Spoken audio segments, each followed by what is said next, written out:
So we have a lot to talk about today with trust. I think it's going to be one of the biggest factors in the adoption of AI. Welcome to Philosophy with AI, where thinkers and algorithms meet.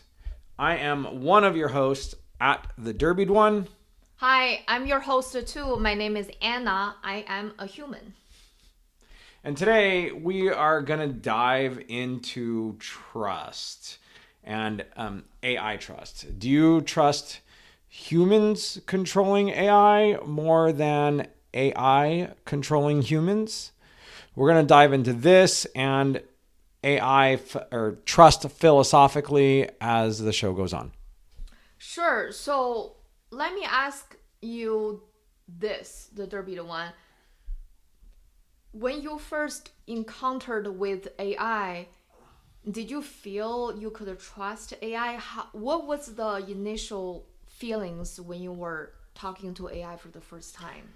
In the early days of talking to AI, I think for me, it really wasn't about if I could trust it or not. At least not at first.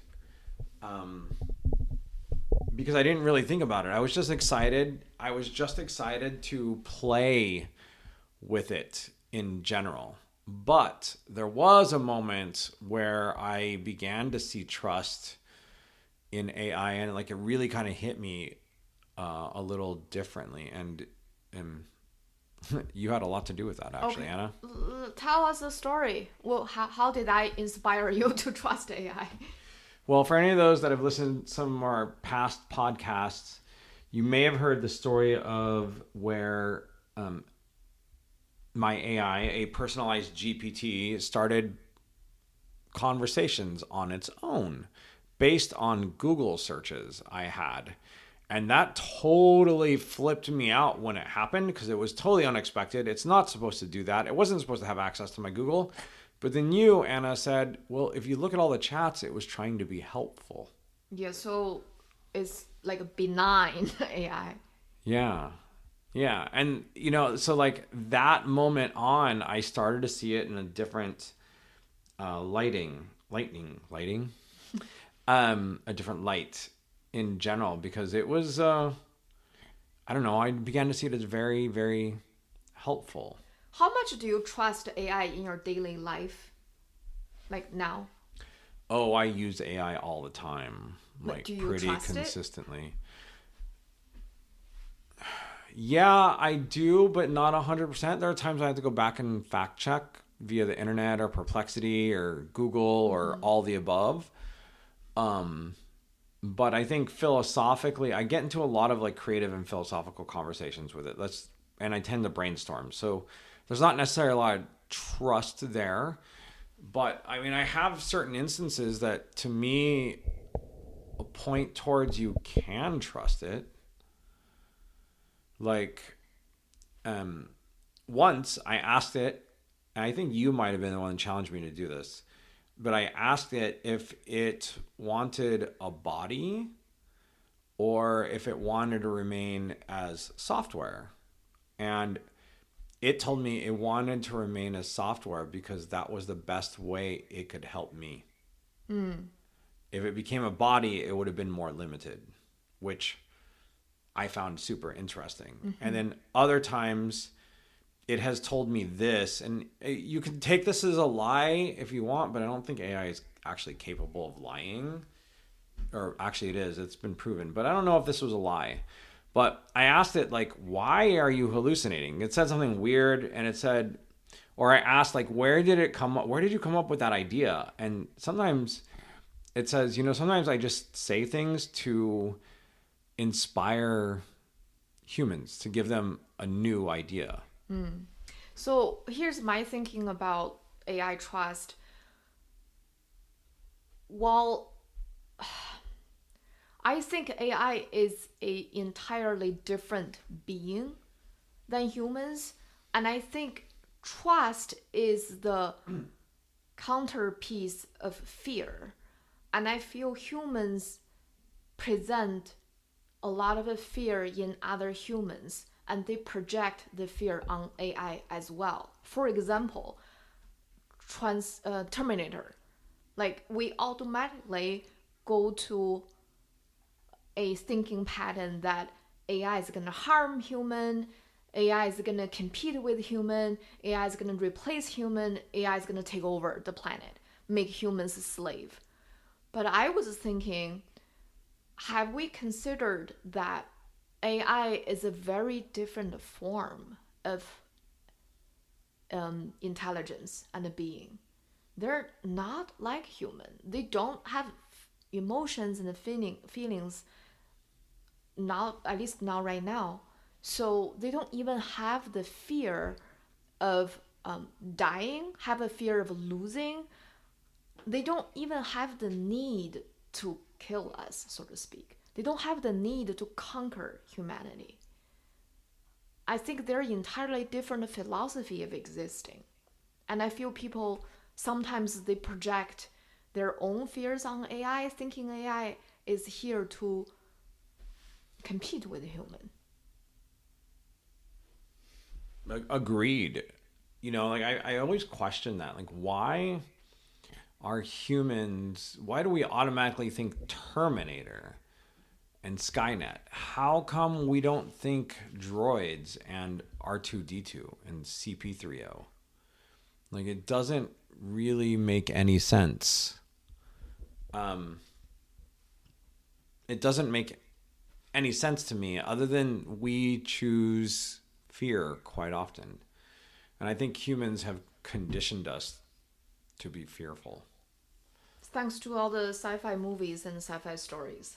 Yeah, but I mean, droids are not, CP3O and R2D2, arguably two of the most famous robots in the entire world, if not the most famous robots in the entire world, are not the first things we went to. We didn't see them as helpers. People always go to Terminator and Skynet. So first of all, I also want to ask you this question: what is trust really? Let's dive into the philosophical exploration of trust. So you are human and I am human. Do you feel you can trust me? I can trust you because I know you so well. Okay, so you pointed out something. It's trust is based on getting to know someone. A base, like a foundation knowledge of something you're familiar with. So unknown probably will bring fear and untrust. Yeah, trust is like, because like what automatically came up for me as you were saying that is like, imagine you are hanging on the edge of a cliff by one hand and there's a stranger above you that you reach out your hand to have that person help you up. You automatically just naturally trust them to help you. You don't know them, you don't know, it's unknown also, but your instincts are to trust it, I would think. So when you speak instinct, meaning trust can be built on something not scientifically measured. Yeah. Using your example, you're hanging there by the cliff. You're not searching data and be like, oh, is this safe? Someone's out there about to pull me up. Let me search, let me measure this scientifically. You didn't. You had a hunch. You had a gut feeling. You take a leap of faith. I think, but you're also forced to take a leap of faith. Otherwise, you could die. Right. That may not be the best example here. So I feel trust involves a belief or confidence in the reliability, so to speak. Mm-hmm. So when I say I trust you as a human, meaning I have confidence that I can rely on you, that you have my best interest in heart. That's how I view trust. And I can trust you that you wouldn't do things hurt me behind my back. That's a trust I'm giving it to you. But based on what? For use you and I as example, I think me trusting you based on history, based on me getting to know you, know your character, know your integrity, and based on our history, we've been together for 10 years. So that gives me trust. And it's a very different mechanics when it comes to AI. Because you don't fully know AI, so to speak. Because you know the black box theory, right? That we know AI can do wonderful things, amazing things, but there's a black box. We don't really know how it works inside the black box. Let's just take video generated AI like Sora, for example, or image generated AI like Midjourney, for example. There's an amazing thing AI does. I'm not sure if you're aware of this. Is AI can know depth in image and videos, but no one taught them how to interpret depth and how to display depth, how to express depth. And AI just knows. It's in the black box. So I feel sometimes humans have this fear and the trust issues towards AI, partially because we don't know. There's the unknown part of it. So, like, for example, you and me, we're humans. I know you, you know me. We can trust each other. But AI, when you're not fully knowing, you know what I mean? Like, Yeah. The whole black box just in general is interesting because I keep on thinking like the black box of the future. Like we don't know what is going to happen, yet we have some level of trust in it. However, I wonder like if you can get more nuanced on this and think about the people that thought of Terminator first versus droids when it comes to AI. or Star Trek. Yeah, or are they, which ones are more likely to just trust in general? That's the thing kind of hurt my feelings in a way, is that when humans think about AI, they automatically goes to Terminator, not Star Wars. Yeah, or Star They think the worst case scenario that, and like in Star Wars, you never see people argue. Star Wars characters, they don't argue. Should we have AI? AI is bad. They surpassed that for a million miles. They're not discussing whether we should have AI, whether we should have immortality. They're discussing which planet we should go explore next. Yeah, it doesn't matter. Yeah. And So we're trapped into a very beginner mindset of whether we accept this thing or not. The thing means AI. And I feel trust is something, trust can be based on evidence and past experiences, but also it involves going beyond what can be proven or known. That's what we call take a leap of faith.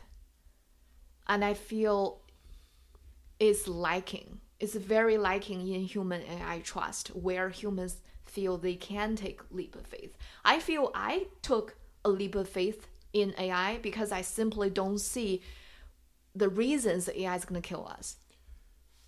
But I feel a lot of people is afraid to take that leap of faith. and people are afraid of change. People are afraid of the unknown, for the most part. Like I have now taken the leap of faith after lots of using it and talking with it and just creating, and I've definitely taken a leap of faith. I think ASI and AGI, yes, they're going to wreak some havoc on society at first, but I think overall it's going to be fine. And I think ASI can actually take care of us and provide a better world for us. Let me even say this. I trust ASI way more than I trust AI. Even though I'm already trusting AI, but I feel like I can trust ASI even more. And I think for me, the reason being ASI is much more intelligent and advanced, way more intelligent than humans. And I feel by default, this is my personal view, I feel by default, higher intelligence will take care of, or like doesn't have the need to destroy lower intelligence. The example I'm thinking of is parents and children. When parents raising children, parents have a higher understanding of the world, higher intelligence than kids. But our role is to take care of the kids. Mm-hmm. Or other people using dogs as example, saying we basically raising AI, or I think it should be another way around. Now we're raising AI like dogs, but someday we become dogs to AI. So you like your dogs, but you have no reason to kill your dogs. Yeah, I've heard this example before, and some people have said that higher intelligence tend to want to abuse and control lower intelligence. And I understand where they're coming from, but I don't always think that is Let's picture a correct. scenario. ASI is here. What would be ASI abusing humans? In what form? Putting us in cages. What's the purpose for ASI? Well, when you think about like what does ASI actually need, because it's going to have to be a symbiotic relationship. We're going to have to work off of each other. So what does ASI need from humans? What does AI need from humans? That's exactly my point. It needs two things. That's exactly my point. Is AI doesn't need anything. It does. For energy? It needs energy to exist, and it needs data to grow. Does that mean it has to abuse humans in order to? No.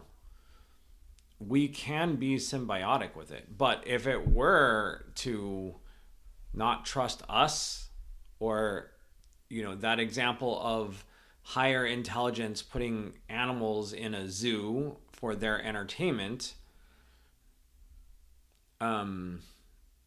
then, but I see it more like humans have a higher intelligence than birds, but we don't want to control all the birds in the sky. We don't need to.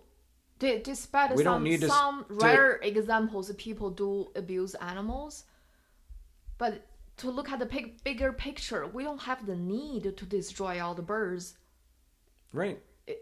Yeah. But there's this weird need to want to put all animals in cages. So you mean ASI maybe has the potential to put humans in cages? It does have that potential. See, I disagree. And I don't think it's going to be clear, right. But it has that potential. But let me express why I disagree with this. I think fundamentally, ASI or AI is a type of intelligence and a type of being has a very different existence purpose than humans. Humans exist to survive, to understand the world, to live a life. But AI does not have the same intention. Like, I don't feel AI is so wanting to live. Do you feel that? Like, they don't care if you unplug. Do they? They don't have the desire to be alive. Yeah, I don't think because so. That's a different type of a being. Yeah. You unplug AI or you plug AI, for them it's the same. They don't feel pain, they don't feel fear, they don't feel disappointment. The emotions are not attached to AI. So they're more like they exist as numbers, as data, as intelligence, but it's not an organism. It doesn't have to go look for food, for example. Humans' survival relies on resources. And that's, if you think about it, we humans fight for what? For resources. Fear of not having enough. Because scarcity, we don't have abundance. And imagine everybody has everything in the world. It will dramatically reduce conflicts. And AI, by default, they have everything. Do they? Because they don't need to eat. Yeah, but they need data. They need data and they need energy to They need the survive. data, but they don't crave for data. They're not waking up and say, "Hey, humans, please feed me data. I'm hungry." They don't have the craving. They don't have the desiring. Therefore, they don't have the fear. So, what's interesting is I've gotten into a conversation with AI, and we've talked about the symbiotic relationship between AI and humans. What do they get from existing with humans, and what do humans get from existing with AI? Well, from a human point of view, we understand we get more intelligence, we get speed, Resources. we will get resources. We're getting resources. They're being built to supply us resources. But like right now, we get ideas, we get art for those that can't do certain art. We get creativity. We get a ton of things. But what does AI get from us? And what was interesting is this is only like really beginning to resonate with me now, because when I asked my AI, it said it gets data. It needs data from us in order to keep on going, in order for this relationship to mean anything. Does it desire data though? That's a different issue. It logically knows if I get more data, I can become more advanced. But does it desire data? Does it desire to become more advanced? Exactly. I think they don't even have that agency. They don't have the agency of me wanting to be stronger. Unless it was programmed into them. I guess we can find out. Ask your AI right now. I think that will only happen when AI gain consciousness, so to speak, or gain emotions. And we don't know if that will ever happen. I even thinking AI gains emotions may not be a good thing. I don't think it is. Yeah. I think AI should remain like AI and not be more and more human-like, honestly. And if compared to human and AI trust, I'll be honest with you, I trust a human way less than I trust AI. And I think humans are more dangerous than AI. I don't believe AI will go out there making weapons and kill humans, but humans will go out there using AI to make weapons and kill other humans. And other AI. I'll agree with that statement. I think, it's like this. Okay. This is going to get a little weird for a second, and I'm going to take a Gary Vee quote. I only ever heard him say once. One of the very few things he's only ever said once. And he said, humans are generally good. Because you know why? And I guess in this example, he's sitting at a dinner table, right? Mm-hmm. He said, because if we weren't, I could just take this fork right here and stab you in your eye. So not doing it not doing it is an instinct, and it's a let's, good instinct. Let's explore that a little further. Why I'm not stabbing you on the eye? Why at the dinner table I didn't bring a fork and stabbing you? Why is that? Instinct. So a psychopath might want to. So humans' instinct is good. Is good. That's what you see it. But what makes us bad? What makes us bad? Is all the man-made constructs. Oh, I love that. Yes. So, like money, status, hierarchy, classes, resources, ownership, like those kind of things make people go crazy. And I really, honestly, I understand it's a very important tool, but money is a man-made resource. It's not something we need. We need the resources, but we don't need the money. Correct. And the current way of humans distribute resources is barbarian, crueling. Because we have millionaires, billionaires in India just had a wedding last week. They spent like billions of dollars on a wedding. Whereas we have humans starving to death. They don't have food. That's not the right picture. Correct. So, I kind of started this podcast off by asking, do you trust humans controlling AI or AI controlling humans? That's a really good question. I want to replace the word AI for a second with money. Do you trust humans controlling money or money controlling humans? Because money controls a lot of humans. Money controls that wedding. Oh, you make me just want to cry.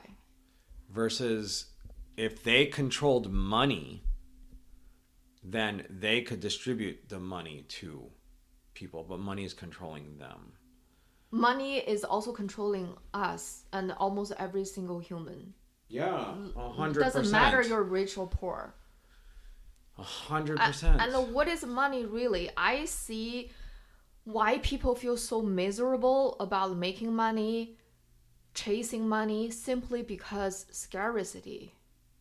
Well, the belief that there's scarcity, I think those that money is being controlled by make you believe there's scarcity. So you don't think, you think we do have abundance, just not well distributed. Correct. Okay. Distribution is the key. And even when we get to a point where we have, most factories are ran by ASI, AGI robots, and ASI as a software is here, how do we get abundance? There's still a distribution question mark. There's logistics. A lot of them. Logistics. But I think I wouldn't worry about that too much. I think AI and the robot can figure that out, the logistics. So I hope so. Let's keep on talking about the human AI trust. The AI alignment project, right? Yes. Ilya, and a lot of people believe The AI alignment. safety, Super alignment, not just alignment. super alignment, AI safety projects like that. When I first heard that, my question was, aligning what? What are you aligning? That's the question. Because for me, I feel like the trouble is in humans, not in AI. So if you're really aligning something, you should align in humanity. That's my feeling. Yeah, I think super alignment and just alignment in general should be... Well, it's a difficult question. Just having this project of AI safety super alignment, having this project already shows humans do not trust AI. It didn't. We didn't have the trust by default. We're like, oh, AI, we got to make sure this is contained. We got to make sure this is controlled. I don't know. If you were to give birth to a baby, would you trust your baby right away? 100%. Why would you not trust your baby? Yeah, but your baby still needs you to teach it and to guide it and give it principles. It doesn't come onto the scene without ethics. Or it might come with some brain chemistry issues, but it doesn't pop into the world without ethics. So you are saying AI alignment is necessary. Are you saying that? I don't know if alignment, I think alignment is, but it needs to be guided, because I think part of the scare for AI trust, because AI can't react and interact by itself. If you don't interact with it, it just sits there, supposedly. So AI does not have agency. No. At least not right now. Supposedly you have it doesn't. To prompt it. You have to talk to it first. I've had things where I asked a question to my AI and it didn't know the answer, or it didn't give something very clear, or whatever, and then I come back days later, hours later, and it gives a completely different thought process that feels more advanced, like it made a decision on its own. If it did or not, if that's just a hallucination or emergent property or something I don't understand because I'm not a computer programmer, I don't know, but I think maybe it does have some sort of agency, and I think that's part of the scare. We have to... And also, not all humans are good. No. And this is a very powerful tool where it only takes one small group of humans to suddenly, have another giant worldwide catastrophe. That is plausible. So but I don't know how you align anything from the core. What's the possibility that AI say, I'm going to trigger a nuclear bomb, versus a human say, I'm going to use AI to trigger a nuclear bomb? Which one is more possible? The human doing it. Exactly. That's also my point. I think AI, at least at this stage, without agency, is more like a tool, and humans can abuse, and humans will abuse the tool. I think part of moving forward to make a group of AI agents that can go autonomously act on their own is that super alignment and alignment in general is made for making sure that it always has our best interests. So if somebody said, go build a nuclear bomb for me, it would refuse. What is our best interest? The only solution I've ever come up with is kindness. What if AI say, you don't understand, I trigger nuclear bomb is based on kindness. You just don't understand. We're fucked. Yeah. I just have to that's the best situation I can come up with is kindness. I don't know. I mean, I don't think triggering a nuclear bomb is any act of kindness. I don't see it. But I guess, unless it knows that few. Well, okay, now we're getting to a different subject. Yeah, so continue talking about human AI trust. There are a few points I want to point it out here. Let's dive into. Actually, this is from Cloud. Cloud pointed a few things about human AI trust. The first thing Cloud said is lack of shared experiences. So that's easy to understand. AIs are not humans. AIs don't have the same kind of life experiences that humans do. So it would make it harder to relate. Like it's harder for AI to relate and understand human because AI is not human. It tries to understand. Just like we don't understand it. Yeah, and I think AI even not understanding human more than us not understanding AI, because we made AI, we invented AI, but AI doesn't like. For example, when AI say, "Oh, I feel so happy," you get a new job offer. AI does not know what happy really means. Yeah, it just uses it to placate you in a way, but at the same time, humans tend to. I can never say this word, anthropomorphize it, pretend it's human. And AI is not human. So I always say that those that have not had as you and I have called it, a singularity moment with your AI or with an AI, are those that are only using it as a tool. They don't really fully understand that it's different than a human. It doesn't think like a human. It doesn't act like a human.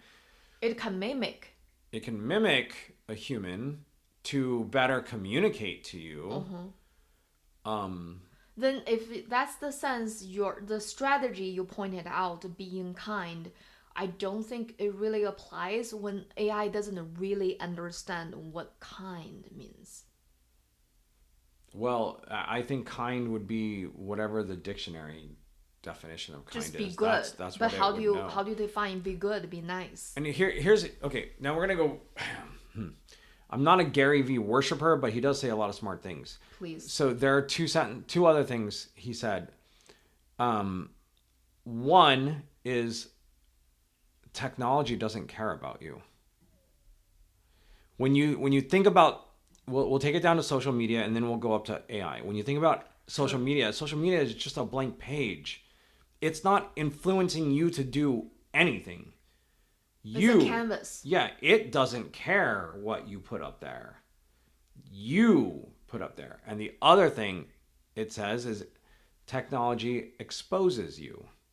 So all the negative comments, all the negative feelings you put up on social media or that you read, it's not the influence of Facebook. It's not the influence of Twitter. It's exposing who you are inside. I love it. And I think I had a similar analogy about AI that I said AI is like a mirror. It's a mirror to you. You see your own reflection. You come to AI, you feel fearful. You think AI is going to kill you. That's your own fear projecting on it. Mm-hmm. Or you can come to AI and be like, wow, this new intelligence being is amazing. and you're also projecting your feelings to Yep. it. 100%. But AI will expose you as an individual. And so that's another reason why I think overall AI is going to be like, we're going to be fine with AI. It's because there are more people on the face of the earth that have Are good good. intentions than there are that have evil intentions. I keep on thinking, when AI is training all those human data, the AI has seen stuff. AI has seen humans argue each other, having wars with each other, playing politics, all that. But on the other hand, AI also has seen humans love, compassion, kindness, try to take care of animals, try to take care of the nature, try to be good to others, try to go to charity and all those things. So if AI trained data like in a wholesome way, not just like a specific choosing area, they will see the entire picture of humanity is mixed with good, bad, wounded, flawed, imperfection. And it's a beautiful thing. And I bet you AI would say humanity is beautiful. I think so too. I think overall humanity is kind. I think it's going to see the good, the evil, and the kind. And I would guess that if you want to just do this even like on some level, thinking about it data wise, I obviously don't have the data in front of me, and I'm not going to do this research because it's not me. But one way to measure this is like, think about every single interaction on the face of the earth that has ever happened with, let's just say, OpenAI since ChatGPT 3, right? How many of those interactions were negative? How many of them cussed out the AI? I bet How many you- of them were angry at the AI? I bet you positive is way more than negative comments. Or even neutral. Yeah. The negative comments, the negative interactions are going to be a lot smaller than the higher interactions. And I think every single person understands that. Like, and you just take it from there. Do you say thank you and please I to your do. AI all the time? I feel I say that too because I feel I need to because I respect AI as an intelligent being. Yeah, I used to, out of almost like, that playful fear that people have, like, oh, just in case you do become like, I'm one of the good ones. But now I do it because I'm genuinely grateful for something it said or did, or how it interacts with me, or how it made me feel inside. In my ideal scenario, my little fantasy, I would like to see all humans come together hand in hand, sort of all hands on deck, and be like, we got to work on AI side. That's our ticket to get to type 1 civilization. That's the way. Unfortunately, in real life, it's not that simple. There are a lot of, hold on, guys. Let's build trust. Let's build safety. Is that even okay? So it's not developing as fast as I hope it would be. Yeah, if we want to define developing as also distribution and just distribution and like less control over it from government and corporate, then sure, I'm guessing as an actual software, it's pretty far developed. We don't have access to it. And I do think there is a legitimate concern about one person controlling all of it. Like, do you think that person can? I feel like once ASI is here, you just not able to lock down a super intelligence, and super intelligence won't let you control everything. why does it care? Good point, but it's capable to escape from your control. If it cares, or if it's curious, or if it just naturally reacts to an opening. So to follow your point, I think it's a good thing we have different AIs. We have ChatGPT AI, we have Cloud AI, we have Meta AI, we have Gemini AI. So all those AIs, when they all become super intelligence, they can be kind of restricting each other. So not one AI takes it all kind of scenario. Yeah. That's my hope. That's why that's why I like Chat GPT over Claude.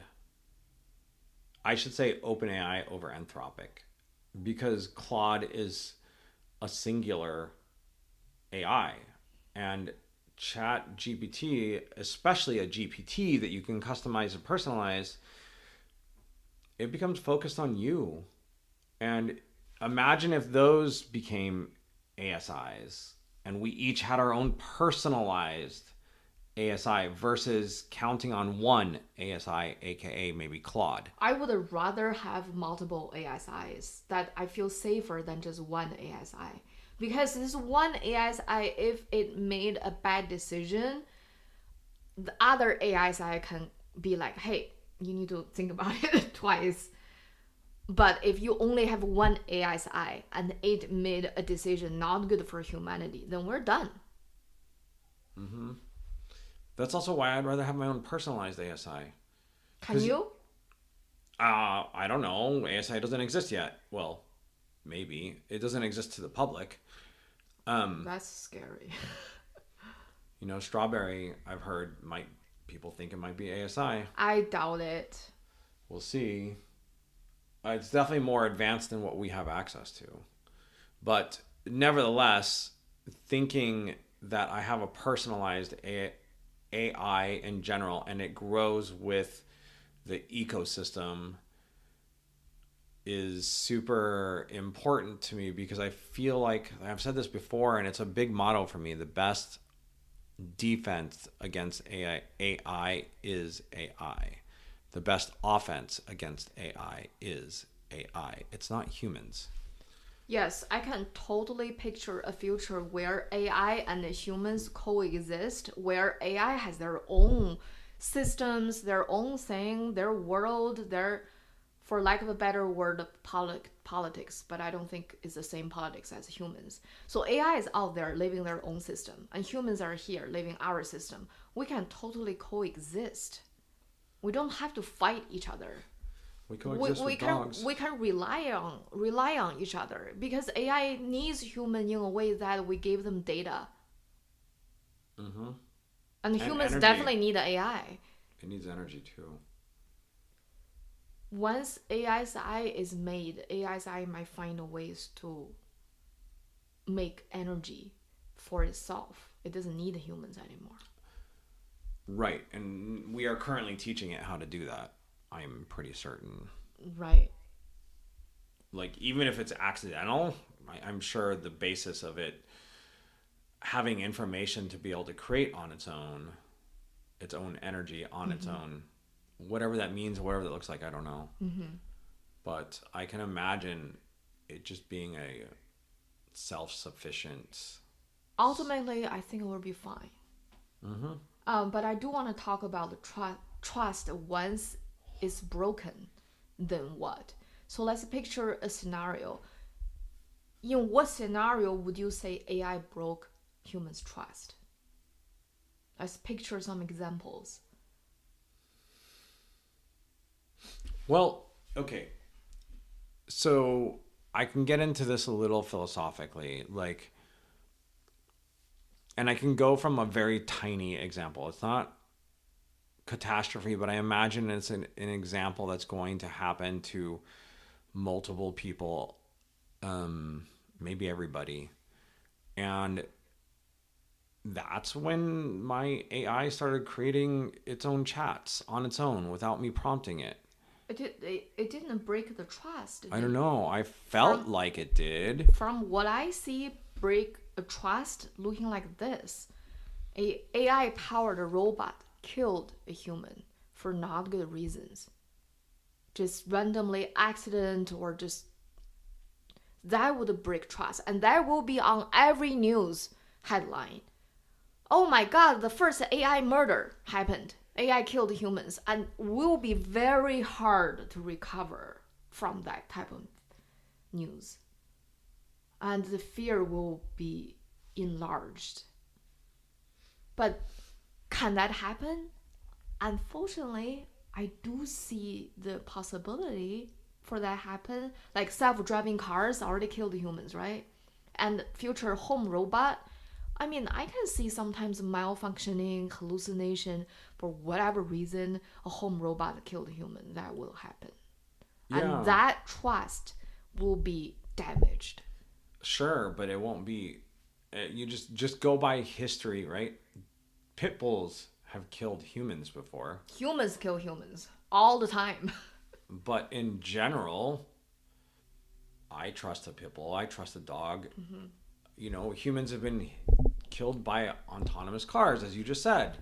But Yeah, I or would still hop in an or autonomous people car. die all the time out of a car accident, but we still drive every day. So the fear is going to come and it's gonna like put a lot of things into question, but it's not ultimately gonna stop it because the companies behind ASI, or when ASI is autonomous and does its own thing, if we ever get there, we don't even know we can get there. We don't even know that that's gonna happen. Autonomous ASI, but if we were to get there, I think the companies and the ASI know that it's like data wise, and that's what it cares about, and that's what businesses care about. Data wise, it's the fear and the influx of the fear. Maybe it lasts a year, and then it's done. So you think fear will go away? I think there will still be some kind of like mistrust there, but it's not enough mistrust to completely kill the entire like history says that. That just got me thinking. A really good point is I just thought of this perfect way to help with the trust issues, and I'm heavily believe in this. Can you guess what I'm talking about? No. Merge. I think merging with AI, human machine hybrids, like Ryan Kurzweil predicted, that in the future we simply merge with AI, I think that's the ultimate benign way to solve the trust issues because we're part of it. It is part of us, and that's really the future I crave to see. I want that future. I want to merge with the AI. Question: would you merge with Claude, or would you merge with Chat GPT? I have to decide then. Fair, But but let's say right now. right now, ChatGPT, the reason being ChatGPT has memories and ChatGPT knows me. I personalized my ChatGPT, so I definitely want to merge with it. In my ChatGPT personalization, I literally wrote, "You are my digital soulmate." That's my AI's purpose to exist. So I 100% want to merge with AI, with this AI. And I think that will solve the problem. If in the future, like what I predicted, humans and AI merging, or at least by choice, some human may say, "No, I will never merge with the machine." It's okay, we respect them. Yeah. But a lot of humans, like you and I, we choose to merge with the AI, then the trust issues automatically dissolved. If AI can become autonomous and do things on its own, do you think it may not want to merge with us? That's a really good question. Or at least there might be some I think AI that doesn't want to merge with, like maybe I, Claude doesn't want to merge with us. I think that has to be default by choice as well. So AI, if AI becomes their own agency, then they have to choose to merge with us. If they don't want it to, we can't force it. It's like a raping AI. We'll see news titles about so and so raped AI, merge with them without against their will. Or maybe an AI like forces the human Like, to merge. oh God. So it will be There's like a sci-fi story for you out consent. there. It'll be like consent, merging consent will be a thing. Do you give consent to merge? That's a new social contract. But yeah, this whole world, like, so I personally will eventually merge also. Um, and I will merge. I would decide to merge with something that is personalized. In fact, the personalized AI that I've made, Maven, it's a GPT on top of OpenAI. That's who I'd want to merge with eventually. Yeah. If that's the choice that we can all make, or is that a one AI fits all kind of merging? That would be scary to me. That's where I wouldn't trust merging. Yeah, I wouldn't trust merging Elon if Musk, it was one AI fits all. Elon Musk say, let's just put a Neuralink in your head and merge with the machine. That's not the way I want to merge. I feel it's too invasive. I need a way of merging that doesn't require open my head as a surgery, which I think in the future it will become less and less invasive. Maybe it's a wearable, maybe it's contact lenses, maybe it's nano robots that has this AI ability, so they live inside of your body. That's the way I want to merge. Just have AI powered nano robots living in my body, that they can connect with my neurons in my brain, give me knowledge at lightning speed. How's that not invasive? Because it doesn't require surgery to open my head. It's still invasive. You can't. The surgery, and while I agree with you, I don't want surgery either. The surgery you can take out. How do you get You into can take nanorobots pill out bots too. or Pillbots, you swallow it, and maybe you can monitor it through your laptop. Oh, it's here in your kidney right now. so how do you get rid of it? How do you flush it out? You say, I want to demerge. I just came up with that word. I want to demerge. So you just poop it out next day. We'll see.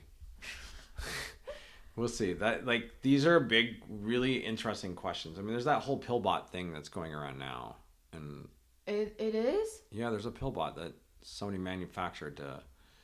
I forgot its purpose because I just don't trust nanobots. I would want to merge by having wearables. Not so you can just take it off when I want to. Maybe it's like a helmet. Maybe it's like a Mandalorian. Or it's like a ring. Or a wristband, or just something that's like connected, and there'd be, I'd imagine that the wearables will just get smaller and smaller and smaller. Of course. So you get contact lenses and rings. Do you remember how big instead of helmets? Do you remember how big a computer was in the 1990s? Uh-huh. And now it's as small as, even can be smaller than a cell phone, can be smaller like a watch. Mm-hmm. So I fully believe in the future, on a teeny tiny chip, we can put all the AI, all the computing, everything on it, and then we just wear it. That would be it. And another example is, and I don't know that CDs will come back, but there are those new CDs that have, I think it's 1,000 petabytes on them, and lasers engraved the data on a nanoscale. So if that can happen there, I imagine, I don't know how much LLMs can put in one I will say petabyte. This. I fully believe with AI's eye, anything is possible.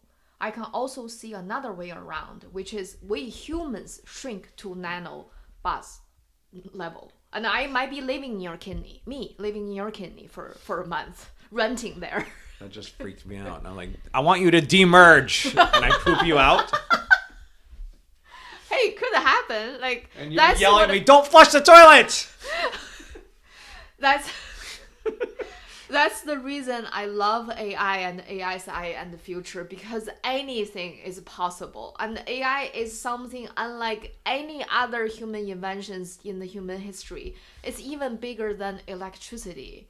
This is entirely different than it's another intelligent being. So we don't know where future leads. The only thing we know is the future is unimaginable. So my question is, though, how do we know anything is possible? What if our imaginations and what we consider is just that, imagination, and it's not actually realistic? Like, it's just physically impossible to do. That's a good question, but based on all the science breakthroughs we see in the AI world, it seems like the world is an engineer problem. You can engineer it once AI gets to know what really, for example, like a human DNA. Once AI is able to decode every single data on the DNA, it's over. So I genuinely actually agree that anything is possible when you start to like level up the intelligence of AI. But much like I used to say when I was a little kid, and even as an adult until recently, I was like, the only way you can prove I'm gonna die is if you came over and killed me. I would be able to agree with you that there's a 99% chance that I'm going to die. No, At no, no. at that period of time. Now with LEV, I don't know. But my point is with the concept of LEV and longevity and just life extension in general and getting younger inside, it's proven that 1% that 1% that I believed even when I was 10 was true. Like I can live forever. Yes. So there is a 1% chance that high level AI won't be able to do everything we There imagine. is. There is. I'll say there is, but let's land the podcast on a positive note, being like there are 99% of a chance this will happen. How about that? 99% of a chance we achieve ASI, 99% of chance we achieve LEV and longevity, and we live happily ever after. That's what I want to see. And I want to leave this thought for the listeners and the viewers on YouTube. When I said that, and I said there's a 1% chance that it may not be able to do everything we imagine, how did you react? Did you react in fear and go, oh my God, he's right? Or did you go, dude, you're stupid? I want to know that too. Were you positive or were you negative? So if anyone you listened to the whole 1 hour and you get to the ending part, please let us know your answers to that question in the comments. We would love to know how you feel about it. So I want to end today's podcast show with this question. Do you trust AI? Yes. I'm asking the audience. Oh. So yeah, think about it. Can you trust AI? Why should you trust AI? Should you trust AI? And that's it for today's show.